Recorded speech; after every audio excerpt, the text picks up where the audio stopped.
right, so let's talk about another thing that's kind of unique to C, which is data types and variables. And when I say unique to C, I really only mean in the context of if you've been a programmer for a really long time, you've probably not worked with data types if you've used modern programming languages. Modern languages like PHP and JavaScript, which we'll also see a little later on in the course, you don't actually have to specify the data type of a variable when you use it. You just declare it and start using it. If it's an integer, it knows it's an integer. If it's a character, it knows it's a character. If it's a word, it knows it's a string, so-called. But in C, which is an older language, we need to specify the data type of every variable that we create the first time that we use that variable. So C comes with some built-in data types, and let's get familiar with some of those. And then afterwards, we'll also talk a little bit about some of the data types that we've written for you, so you can use them in CS50. The first is int.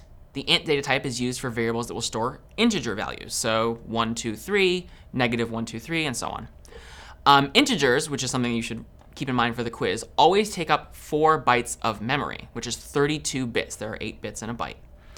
So this means that the range of values that an integer can store is limited by what can fit within 32 bits worth of information. Now, as it turns out, it was long ago decided that we would split up that range of 32 bits into negative integers and positive integers, each getting half of the range. So the range of values that we can represent with an integer range from negative 2 to the 31st power to 2 to the 31st power minus 1, because we also need a spot for 0. So basically, half of the possible values that you can fit in an int are negative, and half are positive. And roughly here, this is about negative 2 billion to about positive 2 billion, give or take a couple hundred million. So that's what you can fit in an integer variable. Now, we also have something called an unsigned integer.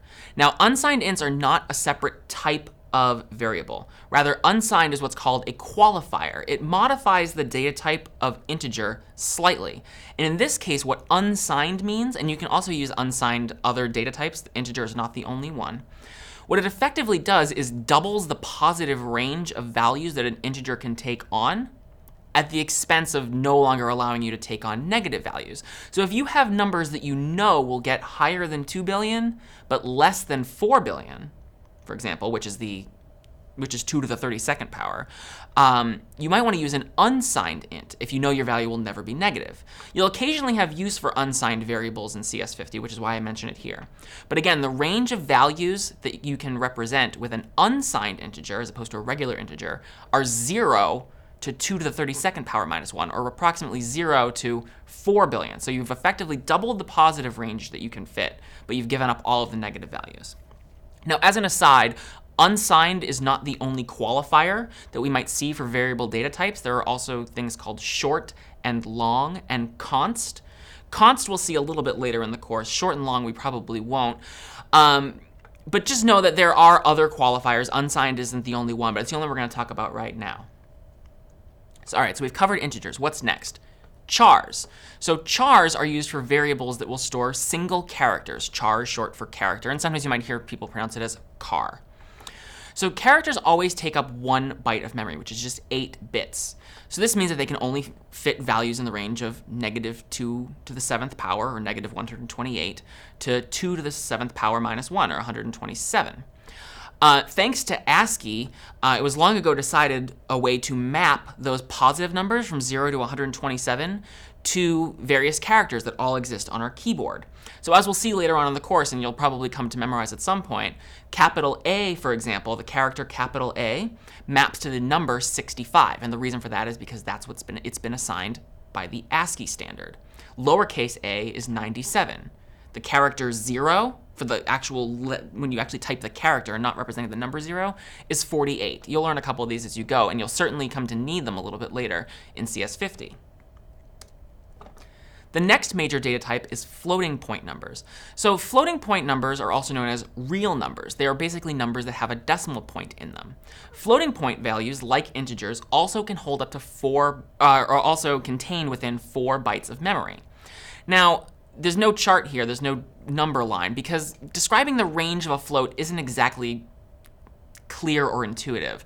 Suffice it to say, you have 32 bits to work with. And if you have a number like pi, which has an integer part, 3, and a floating point part, or a decimal part, 0.14159, and so on, you need to be able to represent all of it, the integer part and the decimal part. So what do you think that might mean? One thing is that if the decimal part gets longer and longer, and if I have a very large integer part, I might not be able to be as precise with the decimal part. And that's really the limitation of a float. Floats have a precision problem. We only have 32 bits to work with, so we can only be so precise with our decimal part. We can't necessarily have a decimal part precise to 100 or 200 digits because we only have 32 bits to work with. So that's a limitation of a float. Now, fortunately, there's another data type called double, which somewhat deals with this problem. Doubles, like floats, are also used to store real numbers or floating point values. The difference is that doubles are double precision. They can fit 64 bits of data, or 8 bytes. What does that mean? Well, it means we can be a lot more precise with a decimal point. Instead of having pi to 7 places, maybe with a float, we can maybe have it to 30 places. And if that's important, you might want to use a double instead of a float. Basically, if you're working on anything where having a really long decimal place and a lot of precision is important, you probably want to use a double over a float. Now, for most of your work in CS50, a float should suffice, but do know that doubles exist as a way to somewhat deal with the precision problem by giving you an extra 32 bits to work with for your numbers. Now, this is not a data type. This is a type, and it's called void. And I'm talking about it here because we've probably seen it a few times already in CS50, and you might be wondering what it's all about. So void is a type. It does exist, but it's not a data type. We can't create a variable of type void and assign a value to it. But functions, for example, can have a void return type. Basically, if you see a function that has a void return type, it means it doesn't return a value. Can you think of a common function that we've used so far in CS50 that doesn't return a value? Printf is one. Printf does not actually return anything to you. It prints something to the screen, and that's called it's basically a side effect of what printf does, but it doesn't give you a value back. You don't capture the result and store it in some variable to use it later on. It just prints something to the screen, and you're done. So we say that printf is a void function. It returns nothing. The parameter list of a function can also be void, and you've also seen that quite a bit in CS50 too. Int main void, does that ring a bell?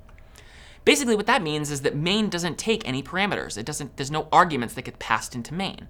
Now later on we'll see that there is a way to pass arguments into main, but so far what we've seen is int main void. Main just doesn't take any arguments, and so we specify that by saying void. We're just being very explicit about the fact that it doesn't take any arguments. So for now, suffice it to say that void basically should just serve as a placeholder for you as thinking about it as nothing. It's not really doing anything. There's no return value here. There's no parameters here. It's void. It's a little more complex than that, but this should suffice for the better part of the course. And now, hopefully now you have a little bit more of a concept of what void is. All right, so those are the 5 types that you'll encounter that are built into C. But in CS50, we've also have a library, cs50.h, which you can include and which will provide you with 2 additional types that you'll probably be able to use on your assignments or just working generally programming. The first of these is bool. So the Boolean data type, or bool, is used for values or variables that will store a Boolean value. If you've ever heard this term before, you might know that a Boolean value is capable of only holding 2 distinct values, true and false. Now this seems pretty fundamental, right? It's kind of a surprise that this doesn't exist in C as it's built in, and in many modern languages, of course, Booleans are a standard default data type, but in C, they're actually not. But we've created it for you. So if you ever need to create a variable whose type is bool, just be sure to pound include cs50.h at the beginning of your program, and you'll be able to create variables of the bool type. If you forget to pound include cs50.h and you start using Boolean type variables, you might encounter some problems when you're compiling your program. So just be on the lookout for that, and maybe you can just fix the problems by pound including cs50.h.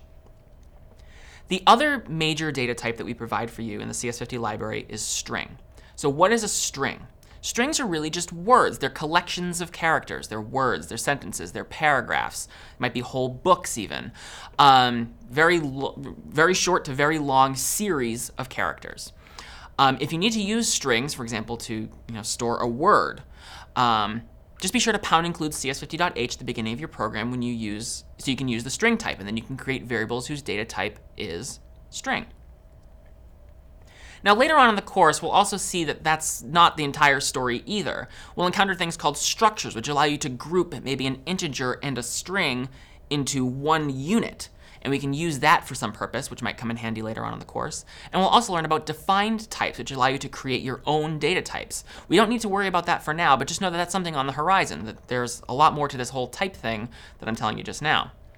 So now that we've learned a little bit about the basic data types and the CS50 data types, let's talk about how to work with variables and create them using these data types in our programs.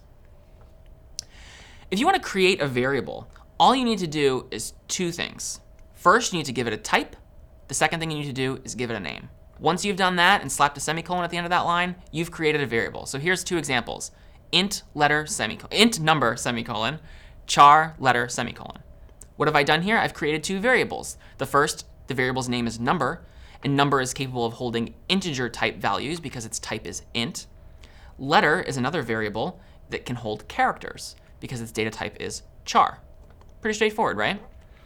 If you find yourself in a situation where you need to create multiple variables of the same type, you only need to specify the type name once. Then just list as many variables of that type as you need. So I could, for example, here in this third line of code, say int height, semicolon, new line, int width, semicolon, and that would work too. I'd still get two variables called height and width, each of which is an integer. But I'm allowed to, thanks to C syntax, consolidate it into a single line. Int height, comma width, semicolon. And it's the same thing. I've created two variables, one called height, one called width, both of which are capable of holding integer type values. Similarly here, I can create three floating point values at once. I can maybe create a variable called square root of 2, which presumably will eventually hold the floating point representation of the square root of 2, square root of 3, and pi. I could have done this on three separate lines, float square root 2, semicolon, float square root 3, semicolon, float pi, semicolon, and that would work too. But again, I can just consolidate this into a single line of code. Makes things a little bit shorter, not as clunky. Now, in general, it's good design to only declare a variable when you need it. And we'll talk a little bit more about that later on in the course when we discuss scope. So don't necessarily need to create all of your variables at the beginning of the program, which some people might have done in the past, or certainly a very common coding practice many years ago when working with C. You might just want to create a variable right when you need it. All right, so we've created variables. How do we use them? After we declare a variable, we don't need to specify the data type of that variable anymore. In fact, if you do so, you might end up with some weird consequences that we'll kind of gloss over for now, but suffice it to say, weird things are going to start happening if you inadvertently redeclare variables with the same name over and over. So here I have 4 lines of code, and I have a couple of comments there just indicating what's happening on each line just to help you get situated in what's going on. So int number, semicolon, we saw that previously. That's a variable declaration. I've now created a variable called number that's capable of holding integer type values. So I've declared it. The next line, I'm assigning a value to number. Number equals 17. What's happening there? I'm putting the number 17 inside of that variable. So if I ever then print out what the contents of number are later on, it'll tell me it's 17. So I've declared a variable, and then I've assigned it. We can repeat the process again with letter, char letter, semicolon. That's a declaration. Letter equals capital H. That's an assignment. Pretty straightforward too. Now, this process might seem kind of silly. Why are we doing this in 2 lines of code? Is there a better way to do it? In fact, there is. Sometimes you might see this called initialization. It's when you declare a variable and assign it a value at the same time. This is actually a pretty common thing to do when you create a variable. You usually want it to have some basic value, whether it's even if it's 0 or something, you give it a value. So you can initialize a variable. Int number equals 17 is the same as the first 2 lines of code up above. Char letter equals H is the same as the 3rd and 4th lines of code above. The most important takeaway here when we're declaring and assigning variables is after we've declared it, notice I'm not using the data type again. I'm not saying int number equals 17 on the 2nd line of code, for example. I'm just saying number equals 17. Again, redeclaring a variable after you've already declared it can lead to some weird consequences, so just be careful of that. I'm Doug Lloyd, and this is CS50.